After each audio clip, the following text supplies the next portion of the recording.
Hello guys, good morning সবাইকে। আজকে আমি সকাল সকাল স্নান করে চলে গেছিলাম হনুমানজির মন্দিরে পুজো দিতে।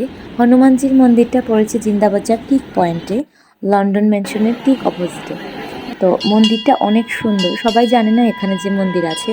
অনেক সময় মার্কেটের সাইডে তো এই জন্য বোঝা যায় না, চারপাশেই মার্কেট আর মন্দিরের গেটটাও ঠিক মেইন রোডে পড়েছে। তো অনেকেই জানে না এখানে যে একটা হনুমানজির মন্দির আছে। প্রতি শনিবার আর মঙ্গলবার এখানে হনুমানজির পুজো করা হয়। তো আমি এটা এর আগে জানতাম না, আমি রিসেন্টলি জেনেছি। তো যেদিন আমি ফার্স্ট টাইম ওখানে গিয়েছিলাম সকাল 8টার দিকে, আমি তো গিয়ে পুরো সারপ্রাইজ হয়ে গেছি। মানে এত এত মানুষ সকালবেলা মন্দিরে আসে, এটা আমার এর আগে জানা ছিল না আর কি। তো আমি যেহেতু নতুন গেছি এই মন্দিরে, সকাল সকাল মন্দিরে পুজো হয়, অকেশনালি সবাই যায়। কিন্তু মানে মানে সপ্তাহে 2 দিন যে হয় পুজোটা, শনিবার আর মঙ্গলবার, প্রতিদিনই এত এত মানুষ হয়, এটা আসলে আমার জানা ছিল না। আর জিন্দাবাজারের মন্দিরে তেমন একটা মানুষ যায় বলে এটা আমি এর আগে জানতাম না আর কি, মানে বিশেষ পুজো ছাড়া।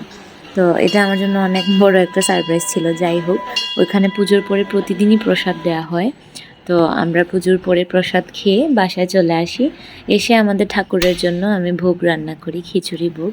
কীভাবে রান্না করেছি এটাও আমি তোমাদেরকে একটু একটু করে দেখিয়েছি, যে ভোগটা কী করে রেডি করলাম আমি, খিচুড়িটা। এই যে দেখো, খিচুড়িটা অনেক সুন্দর হয়ে গেছে। তো খিচুড়ি রান্না এখন শেষ। এখন আমি ভোগের জন্য ফল কাটবো। কিছুটা ফল কাটা দেখিয়ে দিলাম, বাকিগুলা দেখালাম না।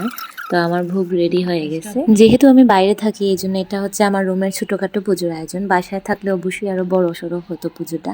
এটা আমি একাই করেছি, এই জন্য সব কিছু আমার নিজের হাতের তৈরি। এগুলা, এই ঠাকুরের কুর্সিটাও আমি নিজেই তৈরি করেছি। তো এটা ছিল আমার আজকের ব্লগ। সবাই ভালো থাকবেন, সুস্থ থাকবেন, আর অবশ্যই ঠাকুরের নাম স্মরণে রাখবেন। টাটা।